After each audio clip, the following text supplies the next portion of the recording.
Make sure you feel relaxed. Time won't wait for you to be true to yourself. Take slow and easy breaths from your stomach. So in these moments, each breath Good. is about honesty. And when you feel you're ready, you can open your eyes. At 58 years old, Catherine Mahan is ready to live her truth as a transgender woman. Love that. So she says she's working to make her voice sound less like a man. It's my pitch meter. For you, we're shooting for E3. And more like the woman she feels inside. That's right at the bottom of what's considered the feminine vocal range. There's a whole lot of different things that go into being transgender. Voice is a big one. Right there.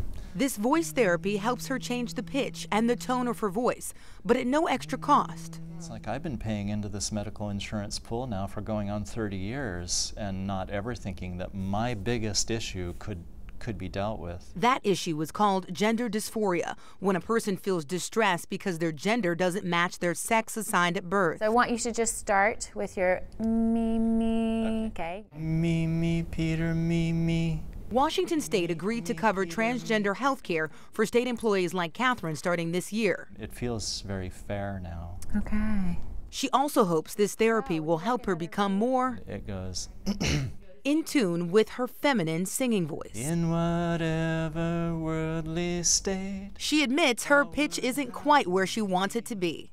It goes like that. So to fully understand Catherine's song, we have to go back to the first note, to the person she was before her transition.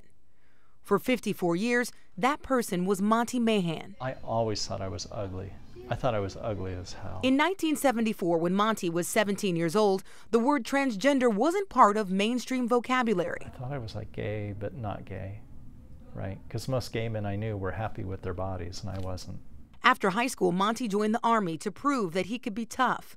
And when it came time to start a family, he did what he felt was expected of him. I didn't want to be transgender, right? And she didn't want to be lesbian. We thought, well, let's try being straight. So he got married to a woman named Sandra. They gave birth to 1 child and adopted 8 others. But the truth was missing. I hated pretending to be a guy, you know, but I could do it. I was a very good actor.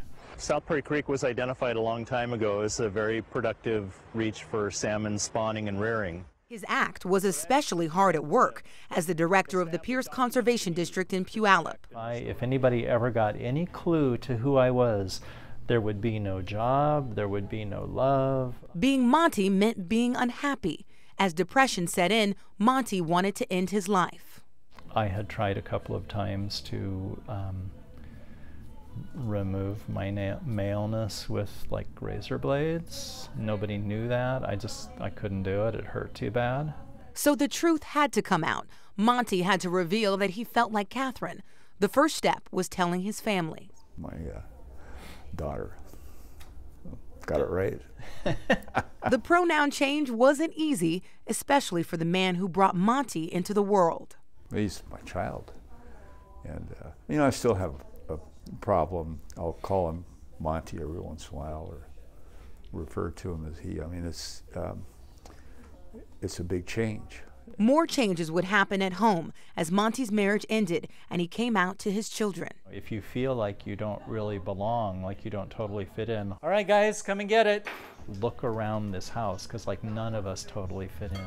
With 9 kids from 3 different countries and all with unique stories. I think we're a crazy bunch. Like, we are all really weird. The person they knew as dad was going to be mom. It was like, how would you feel if you had 2 moms? At first, I just thought my sister was just joking around, so I was like, you're kidding, and she doesn't know I'm being dead serious, and I was like, how does that even work? When a transgender person comes out, the person you used to be, part of that kind of dies for people, and that's really hard. I know it's hard. But every now and then it does get hard when kids talk about their dads, and I don't really have one, so yeah.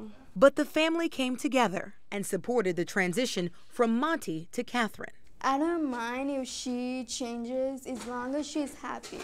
Like, is she happy? I'm happy. Knowing that like she kept it like bottled up for so long, and that makes me happy though that like she came out and like she's doing it now. And while there was support at home, Monty didn't know what would happen at work. You don't expect that you can go reveal your deepest secrets to your employer and still be okay. She's my boss, right? Monty told his boss that he was going to quit because he didn't think he could come back as a woman, as Catherine. And I'd never met a transgender before, none of that. But Catherine's boss convinced her to stay, even though there would be challenges. The most difficult, I think, was when people would call in the organization and they go, "Oh, may I speak with Monty?" Her employer supported the transition. I'd explain, you know, Monty is now Catherine and she's in this position, and, you know, if you need to talk to her, this is her extension. I was very lucky to have a very supportive person there. The support was also needed when Catherine started taking hormones and the physical changes began. I started experiencing some real pain in my chest, and that was breasts beginning to grow. And it wasn't just breasts. It was weird, just like her coming home and like having like her hair dyed and like long. And it wasn't just hair. I can see the beauty in me. It was happiness. Well, I didn't think I'd ever be able to do that. But physically, she wanted everything to line up. It's a dilemma. I'm legally female. Anatomically, I'm both.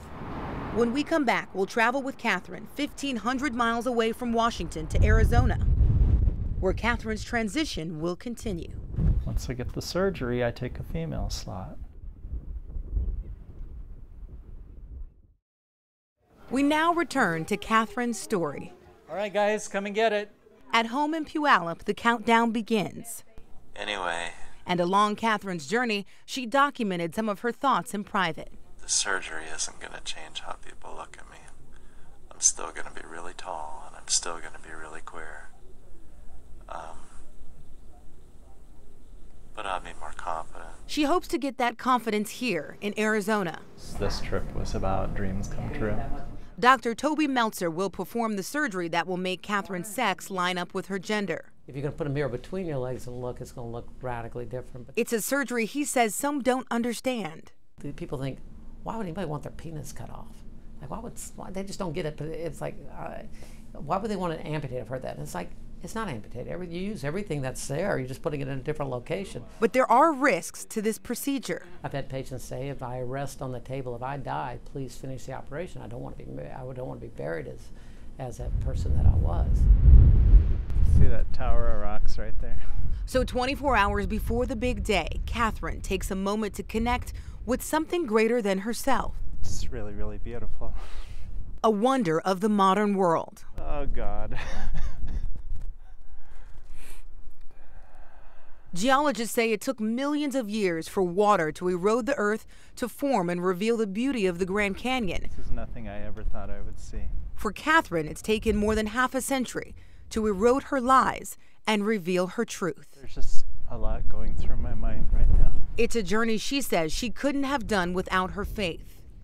I was raised very Christian, and so I could see the majesty of God in everything. Even though Catherine has struggled with how to be Christian and transgender, she says she will never silence her faith.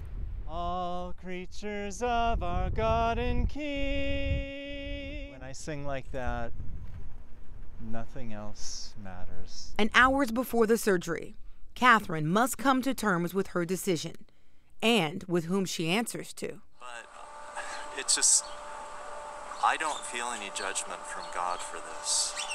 I think that God is powerful enough to see into my heart and to see that I really just want to be a good person. The surgery is irreversible. The love from family, unconditional. I just want her to know that people out there love her. And while there are some nerves, today is the day. Today is the day. there is also relief. Yeah. For a woman who waited her entire life. Never thought I'd be seeing this. To be herself. I can't wait to see how it turns out. Here we are. Okay, well, see you around.